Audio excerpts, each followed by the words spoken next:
What's up, everybody? Welcome back to the channel. So for today's horror news update, we got a few stories we're going to cover off on, two primary stories, and for those of you who like adding physical media to your horror collections, we have an update on a Blu-ray SteelBook collection. I don't know if they're really calling it a box set, but they're just calling it a collection, complete series, whatever you want to call it. We have one of those coming out.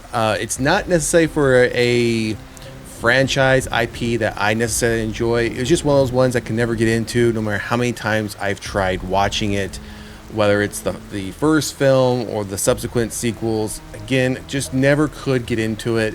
But nonetheless, I know some of you, one, like adding and having physical media in your collections, and two, I know many of you like this IP. So I figure, what the heck, in case you didn't know about it, now you're going to find out about it. But before we get to that, we're just going to jump right into it with this first update. Eli Roth's Hostel TV series in the works at Peacock with Paul Giamatti starring. So I think it's been a minute since I've seen Paul Giamatti in anything, let alone horror content, but apparently he's going to be starring in the Hostel TV series. Now I will say Hostel, the first one, I absolutely enjoyed. The second one, I enjoyed it. It was okay, but the first one by far, I think at the time when it released, was just one of those films that was, I don't want to say a breakthrough for the time it was released, but it was very different as far as horror films when it was released. And it was one of those films for me, and you guys have heard me say this before, like when it comes to the film Wrong Turn, and I'm talking about the original Wrong Turn, not the remake or any of the sequels, not even the TV series. When the original Wrong Turn film came out, I love that film, still love that film. I did see that in theaters, and I've said this before, one of the learnings I took from it was never decide when you're stuck in traffic to go off on a dirt road into the woods thinking everything is going to be okay.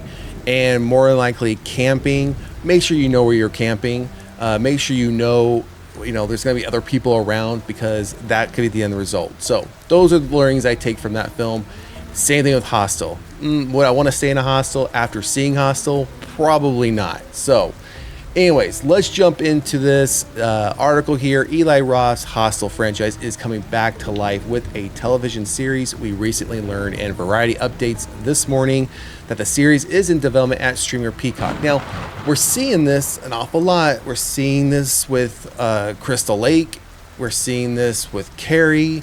We've seen the attempt. I'm not even sure if the series is still going with the Exorcist. I know there was a TV series with that. I think it's just a matter of time. Again, I've said this before, especially on the backs of Crystal Lake happening.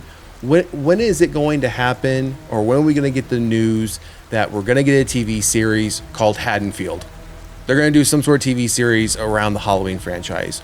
Or when are we going to get a TV series around Nightmare on Elm Street? And then they're just going to call it Elm Street, right? I mean, we obviously are also getting the Welcome to Derry TV series as well, based as a prequel series, again with it. So are we going to start seeing an influx in prequel series? And we just covered yesterday the latest on the Texas Chainsaw Massacre rights. There's those who are involved have thought about, well, why don't we do a TV series with the Texas Chainsaw Massacre rather than a film? I don't know if this is just a new trend, a new thing to say, rather than doing another film, let's do prequel TV series, or let's do a TV series.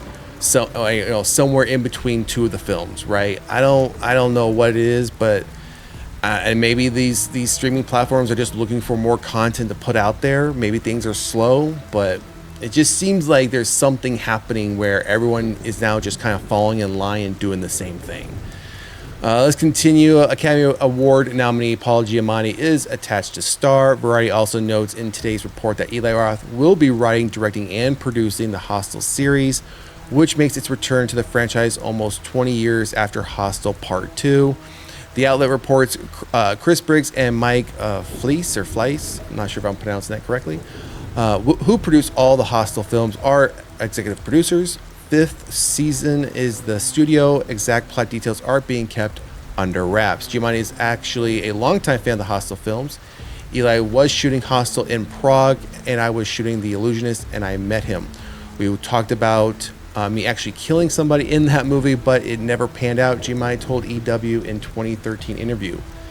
Released in 2005. Yeah, it's hard to believe 2005. It's hard to believe it's been that long since this film, since that film had come out.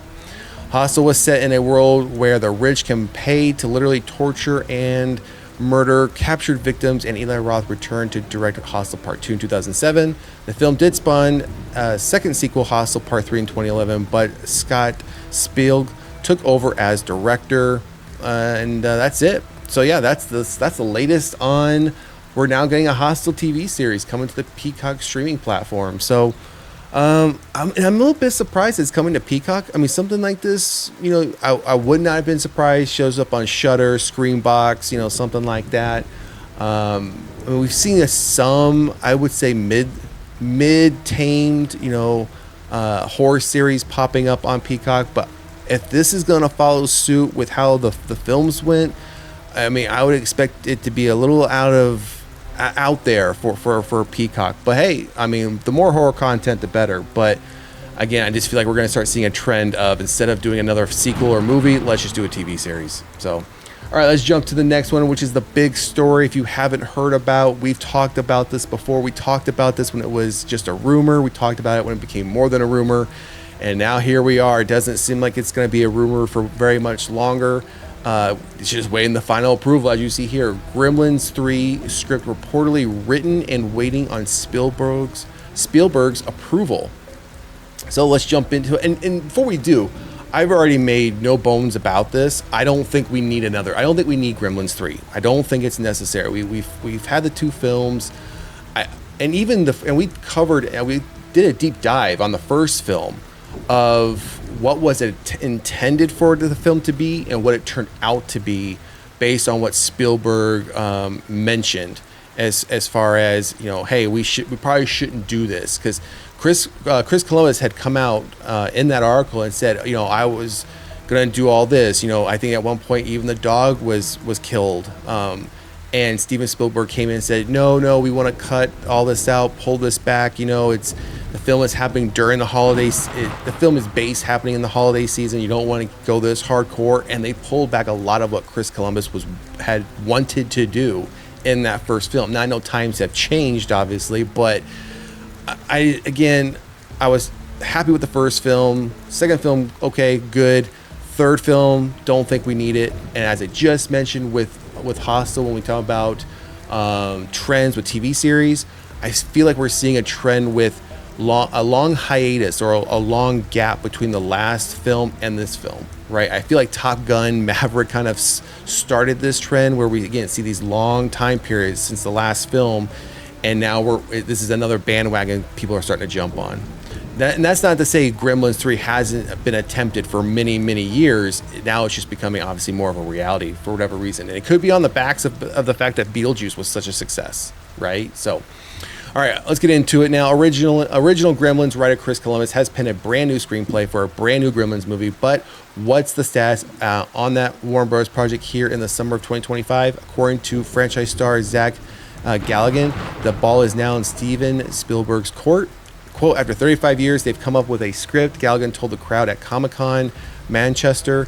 Warner Bros. Is incredibly interested in doing it. Apparently, it's waiting on Mr. Spielberg to read it and approve it. But you can thank the success. Yep, right there. You can thank the success of Beetlejuice.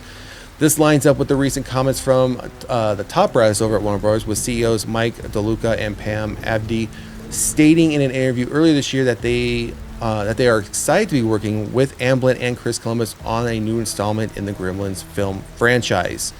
Talk of a third Gremlins movie has come and gone several times over the years, and we've touched on that in other videos we've done as well on this topic. That's no surprise. But we had first heard about a new script written by Chris Columbus back in 2017, which is almost now 10 years ago. With the iteration of the script described as being both twisted and dark. Again, as I already mentioned, that was his intent for the first film, but a lot of what he wanted got pulled back because of what Steven had told him. Let's see here. Do we miss anything up here? No. All right, let's go down. I'm really proud of the script, Columbus said in 2017. It is as twisted and as dark as anything, so we'll see. It's always a budgetary conversation when we're going to shoot it. I wanted to go back to the really twisted sensibility of the first movie. I found that was a very easy place for me to fall back into and start writing in. So hopefully we'll see that movie soon. Gremlins recently returned to the screen with a 2-season animated prequel series on HBO Max. Yeah, we all know about that. So I think this here, though, is exactly what we're talking about. But Galligan's comments suggest the return of Gremlins as a film franchise has less to do with any success on that front and more to do with Tim Burton's Beetlejuice. And I agree. I think a lot of the approval, if this does get approved for whatever reason, I'm not sure what the purpose of Steven Spielberg having to do the final approval or approve this. I don't know if he owns a certain percentage or rights or whatever for Gremlins. I don't know. But if he does approve it, it's going to be based on the fact that they want to make this a moneymaker, right? Now, question is how far do you take this? Again, not to sound like a broken record, but if you're allowing Chris Columbus to go dark and twisted, does this potentially turn into a rated R film and go straight horror? Or do they keep it a little bit more family friendly, PG-13, try to stay in tune with the original film, not go too dark or too twisted? But I say if you're going to do a third film after all this time, take the chains off, take the handcuffs off, let Chris Columbus do what he's going to do. Let him do what he originally intended with some of those ideas. Bring it to us now. It's 2025. Times have changed. So more to come on this when we know more. So assuming, again, Spielberg approves it for whatever reason, he has to give the final approval. Then we'll come back to you letting you all know that it's now moving forward. So, all right. So the last topic for this horror news update for the day, as I mentioned, for those of you who are into physical media, here you go. Chucky, the complete series, SteelBook Blu-ray collection releasing in September. So it's been almost a year since Chucky television series was canceled at USA and Sci-Fi, and while we still haven't heard much of a peep about the character's eventual return to the screen, the Chucky merch certainly hasn't slowed down in the past year. On that particular note, today we have learned that Chucky the Complete Series is getting a limited edition SteelBook Blu-ray collection from Universal on September 23rd, 2025. So as you see here, you'll get, I think they break this down by disc. Yeah, so disc 1, Chucky Season 1, deleted scenes. Disc 2, also Season 1, deleted scenes, and the Legacy of Chucky. Then disc 3 and 4 will be Season 2. And it looks like on the third disc, Halloween 2 deleted scenes, and then on disc 4, Going to the Chapel deleted scenes, and then 5 and 6 are Season 3 with more and more deleted scenes. So yeah, again, as I mentioned, and this is just a synopsis down here of the series, right? We don't need to read that. I think we all know what the series is about. So we have some cover art here, and then an inside look of the inside cover art of it. It's pretty standard. For Chucky, and then you have down here what the disc will, I'm sure, going to look like, the different colors for the different seasons. Again, and I think, okay, so we have the back cover art as well. So the back, which will be like the back J card, so to speak. And that's it. Yeah. So again, I've never been a Chucky fan. I was never a fan of the films. I was never, obviously, then that kind of bled into the fact I was never really a fan of the series when I tried watching it. So this, I think if you're obviously a fan or just having to have all types of horror in your physical media collection, then yeah, I'd say go ahead, add this to it, because usually things like this, you never know when they're going to go out of print, and then that's when you decide you want it, right? Or you decide, I actually do want to watch that, but now I can't because I can't find it on any streaming platform, nor can you find it physically. So it might be one of those things where you buy it while you can, and I'll put the link for all these articles in the description of this video, because as you can see here, there is a link here where you can pre-order it. Side note, I have nothing to do with this. As you can see, I have nothing to do with the site, the article, the links, nothing. I get nothing from this. I'm just simply passing information along to those of you who like the physical media and who are Chucky fans. So you'll have that link there to go pre-order if you so choose to. All right, so everyone, that's going to do it for this horror news update. Eli Roth's Hostel TV series is coming to Peacock. Gremlins 3 script is reportedly written, done, waiting for Spielberg to approve. Not sure why he has to approve it. And the Chucky, the complete series, you're getting a SteelBook Blu-ray collection of the entire series coming in September. So drop a comment in the comment section. Let us know what you think about any of these updates. Love to hear your thoughts. And if you haven't done so already, please like, share, and subscribe to the channel. Otherwise, we'll see you at the next one. Later.